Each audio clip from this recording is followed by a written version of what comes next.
Hi boys and girls, it's Mrs. Durivage coming to you from my family room. I miss you guys.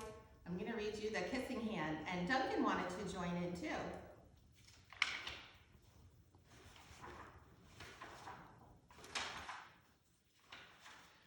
The kissing hand. Chester Raccoon stood at the edge of the forest and cried, "I don't want to go to school," he told his mother. "I want to stay home with you. I want to play with my friends and play with my toys and read my books and swing on my swing. Please, may I stay home with you?" Mrs. Raccoon took Chester by the hand and nuzzled him on the ear. "Sometimes we all have to do things we don't want to do," she told him gently, "even if they seem strange and scary at first, but you will love school once you start. You'll make new friends and play with new toys, read new books and swing on new swings.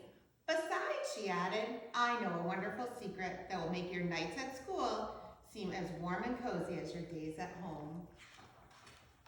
Chester wiped away his tears and looked interested. "A secret? What kind of secret?" "A very old secret," said Mrs. Raccoon. "I learned it from my mother and she learned it from hers. It's called the kissing hand."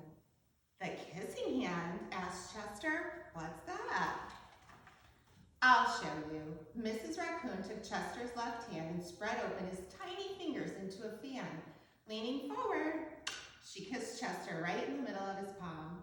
Chester felt his mother's kiss rush up from his hand, up his arm, and into his heart. Even his silky black mask tingled with a special warmth.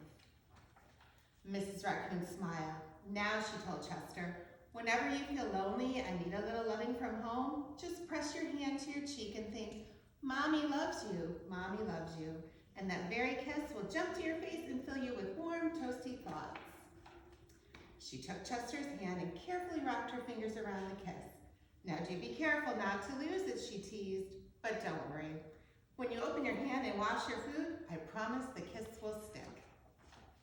Chester loved his kissing hand. Now he knew his mother's love would go with him wherever he went, even to school. That night, Chester stood in front of his school and looked thoughtful. Suddenly, she turned to his mother and grinned. "Give me your hand," he told her. Chester took his mother's hand in his own and unfolded her large, familiar fingers into a fan. Next, he leaned forward and kissed the center of her hand. "Now you have a kissing hand too," he told her. And with a gentle goodbye and an "I love you," Chester turned and danced away.